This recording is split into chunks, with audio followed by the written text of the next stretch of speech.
So good morning, everyone. Welcome to Teachers College. I'm so delighted that TC is hosting this important conference, and I want to thank Hervé for organizing this gathering. And just to say again that any time when I get to see Ed Gordon 3 weeks in a row makes my world. So and this is terrific.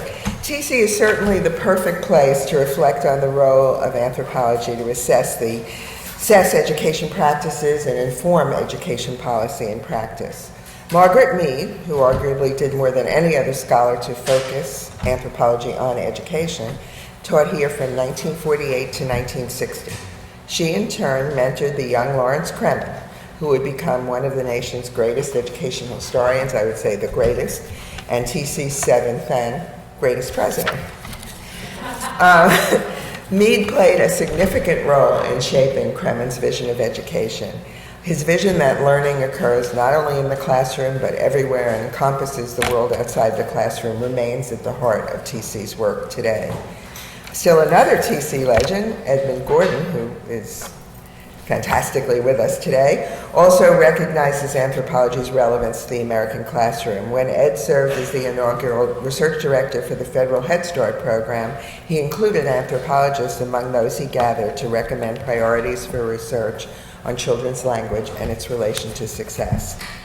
And of course, in the international arena, TC faculty members such as George Blond and Lambros Komitas have helped us understand the role of education in Africa and Latin America, how education itself was the engine that enabled indigenous peoples to take control of their own destiny.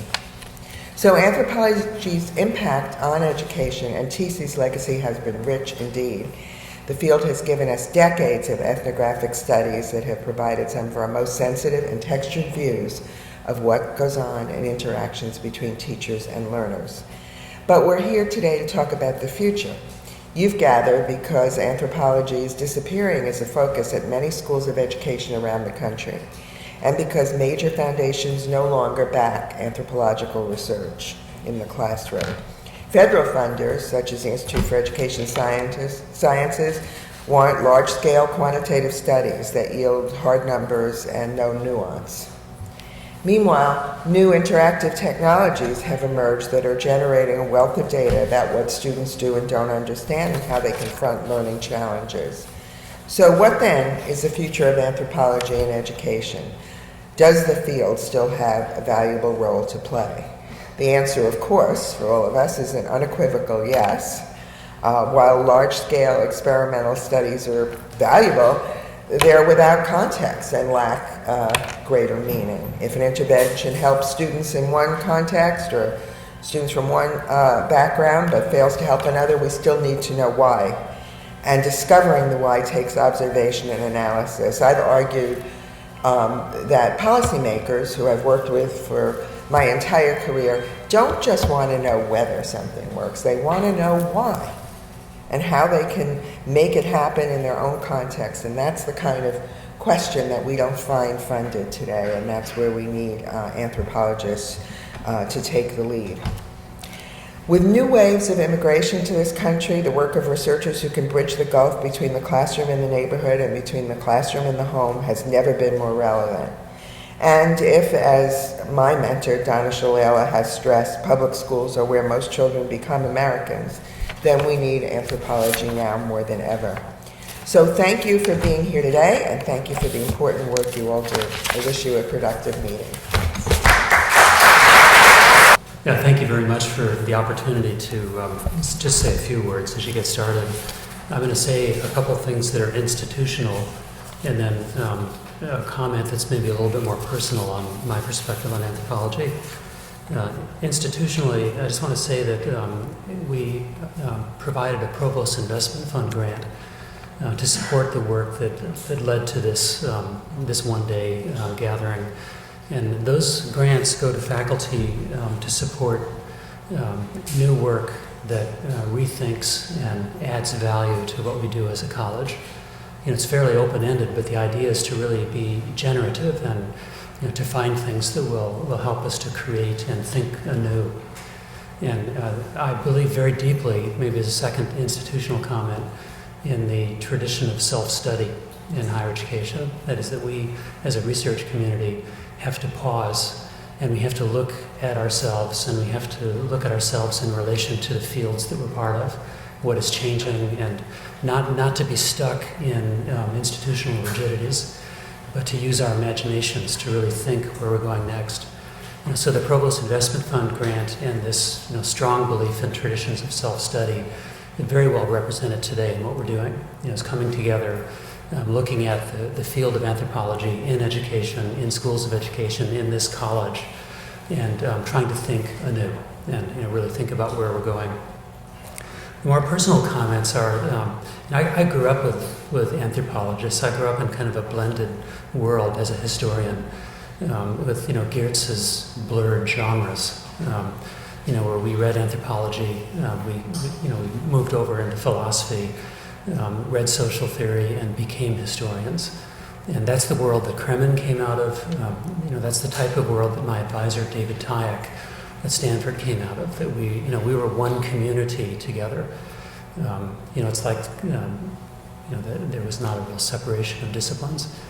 And there's so much in anthropology that, as a historian, is situated centrally in what we do. Because history is not just big structures. It's not systems. And you really get down close to experience, and you're really looking at those sluice gates where new historical experience is flowing through, and you feel the energy of that and the danger. You're becoming an anthropologist. You're not just a historian. And I think historians, when they move deeply into evidence, as they must, they're really working alongside anthropologists. As a historian, someone who reads Stocking and others, about the history of anthropology, and have over the years, followed that, and have also been fascinated by the conversation inside anthropology about the observer observed and how we understand ourselves, trying to understand others. I've been fascinated by a number of the sort of methodological perspectives inside anthropology.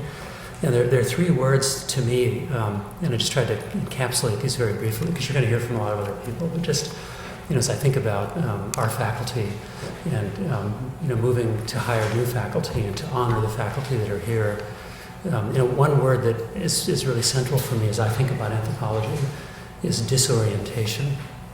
And it's the disorientation of industrial civilization moving out and crashing into traditional cultures, and the disorientation in those cultures, but it's also the people doing those initial early studies in anthropology that look back on their civilization, and they were also disoriented by what they saw.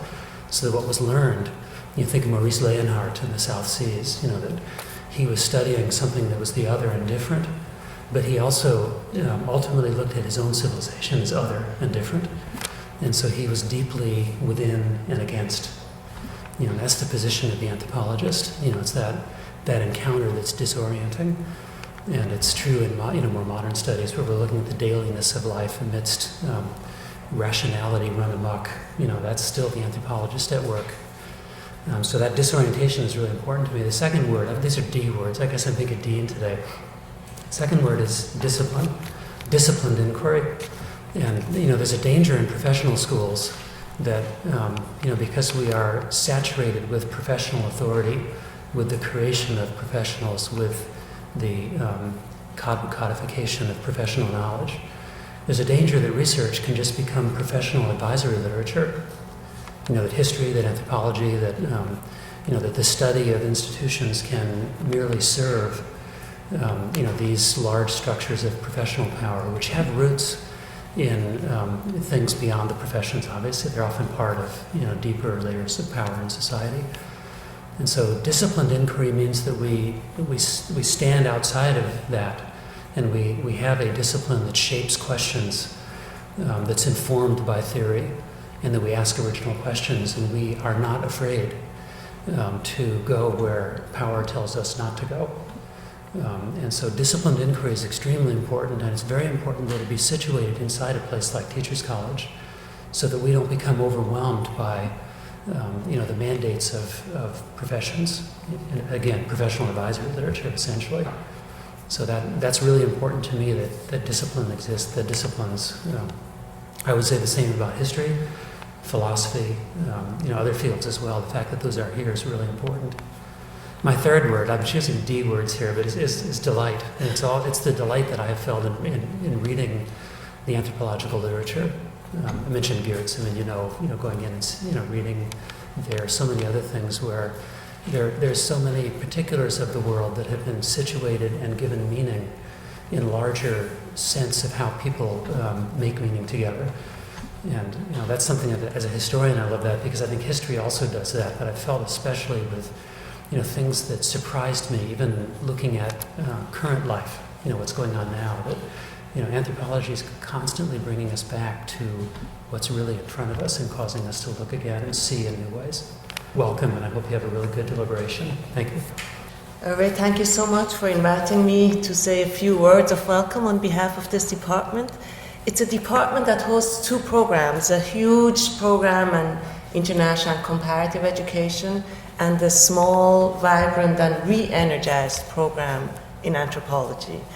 There's not much I could add after President Fuhrman and Provost James. Let me just say two personal things, that this conference brings back memories, good memories. The first one is that I did lose my innocence to anthropology. And it was at the age of 15 that I did that. I met Margaret Mead in Iran. And I grew up as an Iranian in Switzerland, so as a diaspora we would go back every summer to Iran. And my aunt was working in the School of Social Work, and she managed to sneak me into a lecture that Margaret Mead held in Tehran because her daughter was living in Iran at the time. So she was basically visiting the family. She would show pictures of villages in Iran that showed poor people. I thought, how could that be? This country is not a developing country, it's not poor. Then I realized it was a wake-up call. I understood my world changed ever since I had that encounter. Then I realized it's not only the villages, it's also the cities. I realized it's not only Iran, poverty is everywhere. So I owe a lot actually personally to that encounter and having that encounter with development through anthropology. The second memory, and that was like 10 years later, when I was studying social psychology, we read Thomas Kuhn. At that time I thought he's a German, but then I realized he's an American. You all know this great book, Scientific Revolution? It is a book that explains how disciplines emerge and disappear, how fields of studies emerge and disappear, how they differentiate themselves. I remember at that time it was really something that I was completely fascinated. So I took it up again yesterday and I looked into it. So what Thomas Kuhn says, there are two things that really determine how academia develops and transforms itself. One is sociological factors. You would call it zeitgeist or zeitgeist in American English. What niches there are, what markets there are, how the environment changes. Like I would say the whole transformation of the foundation studies must have had a huge impact on anthropology. The other one is epistemological. And he doesn't say it in those three words, but let me put these three words in his mouth, because that's how I interpret them. One, I would say it's identities, boundaries, and comparative advantage. The one issue is what are core beliefs in theories, in methods, in scholarship that binds an academic community, that defines a discipline or field of studies. And those identities are replicated over and over again in journals, in conferences, and in fact we have a peer review process in place that ensures that it's followed, that this identity is preserved and replicated. The second one is boundaries. Every identity is also a definition of what one is not. So the question is, what are the boundaries of a field or of discipline? And nowadays, the boundaries have become much more loose than they used to be in all fields and in all disciplines. But still, it's an issue to be discussed. And the third one, because I'm in comparative ed, my favorite term, what is the comparative advantage? What does a field or a discipline has to offer what others don't? And for Teachers College, that's an important one because it's a huge knowledge factory, Teachers College. So what is this field of anthropology able to offer in this wider environment, in this department, but also at the college and in the wider university? It used to be that anthropology was what we would call local historians. Anthropologists used to be local historians, used to be local sociologists, used to be not area specialists, but country specialists. So the question is now in the area of globalization, and again where others, I know from Hervé that he doesn't like that definition of anthropology as local historians and local knowledge and all that. So I'm curious to see, after 2 days of deliberation, where your intellectual debates are moving with regard to identities, boundaries, and comparative advantage. Let me end by saying that this conference generated a lot of excitement within students of anthropology at Teachers College, and I'm very grateful to Hervé Varenne specifically, but also the other colleagues in anthropology, Leslie Bartlett, Professor George Bond, and Professor Lambros Komitas for making this event happen. Thank you so much. First, I want to thank President Fuhrman, Provost James, and Professor Steiner Khamsi for these kind words of introduction. My colleagues, Professor Bond, Komitas, Bartlett, and I are very, very thankful that you have helped us to make this possible.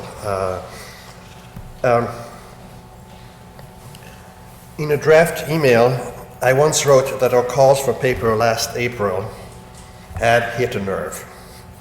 My colleague Leslie Bartlett suggested that I write more optimistically that this call had struck a chord. Whatever metaphor more aptly captured what moved all of you to join us, my colleagues and I, along with our students,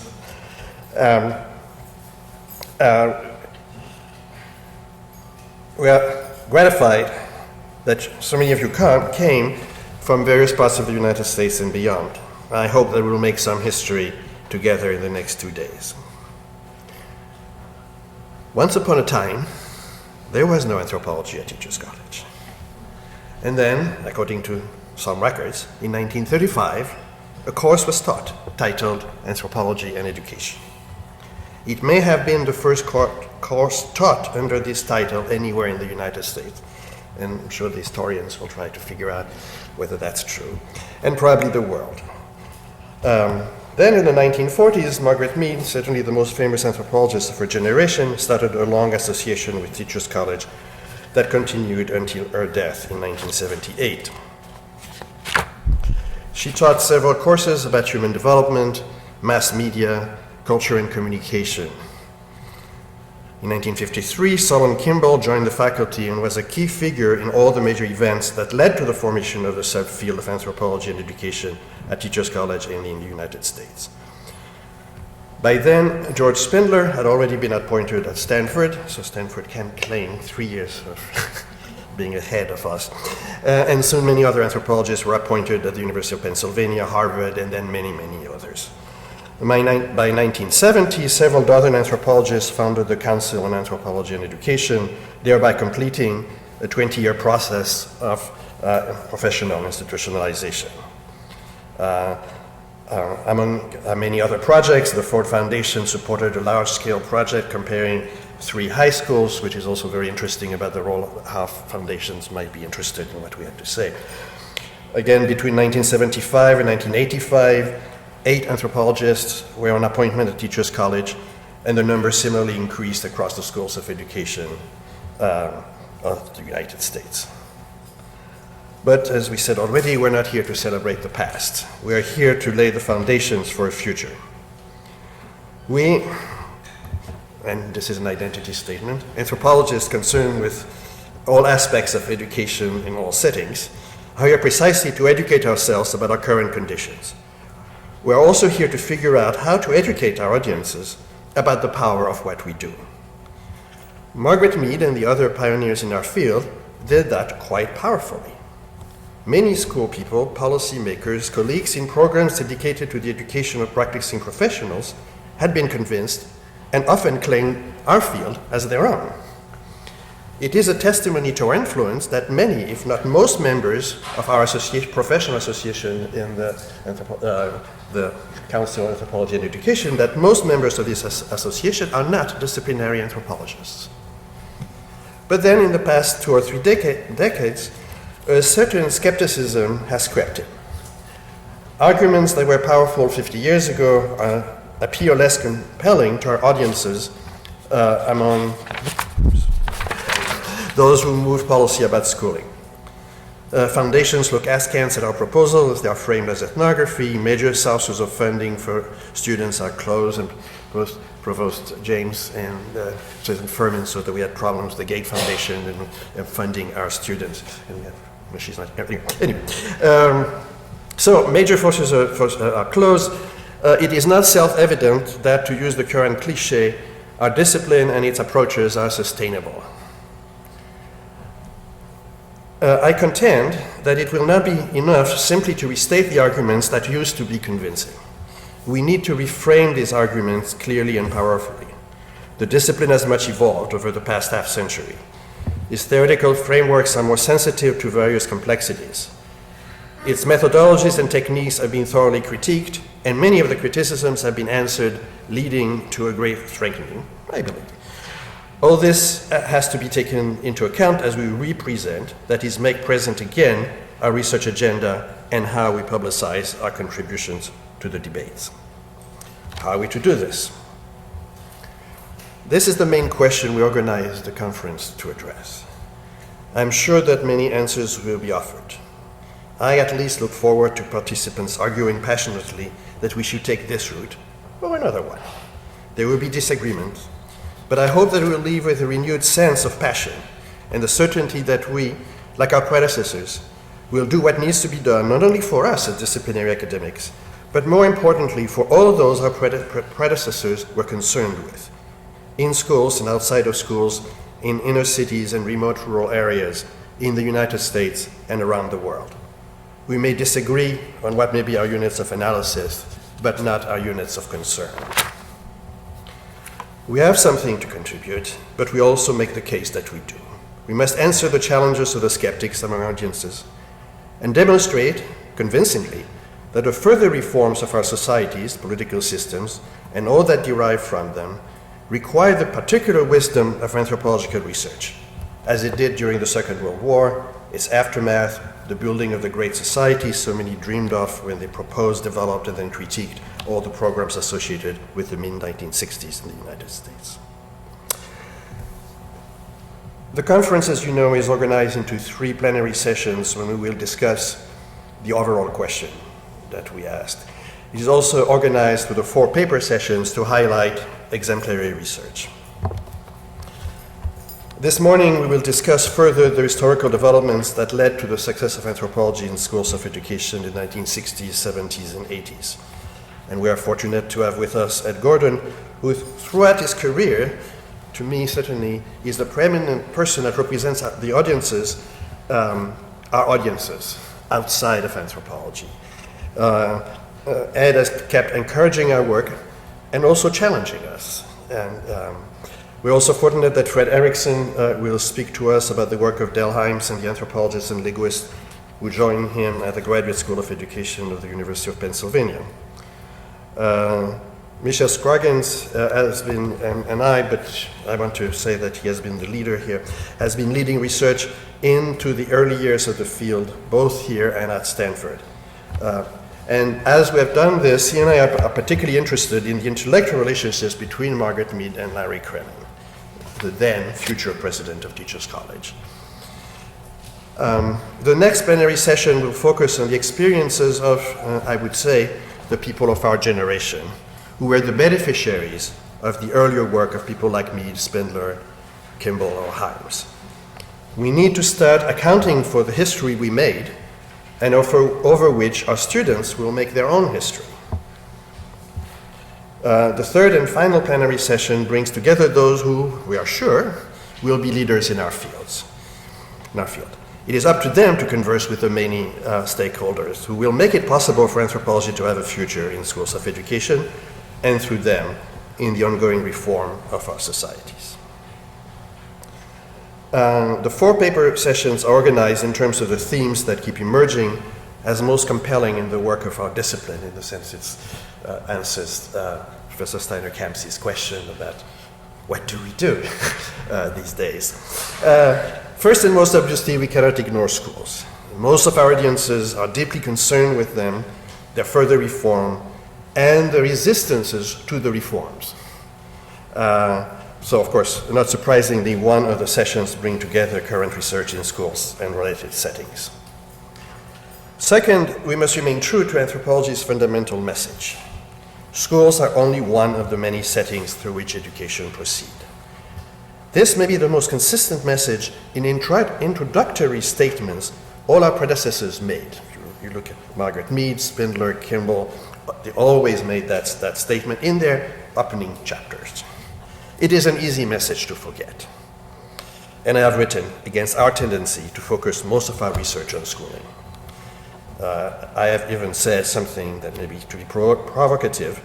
I'm even willing to take the position that as the 20th century turned into the 21st century, schools are getting less important as a locus of education, even if they're getting more important as gatekeepers in the careers of our children and grandchildren.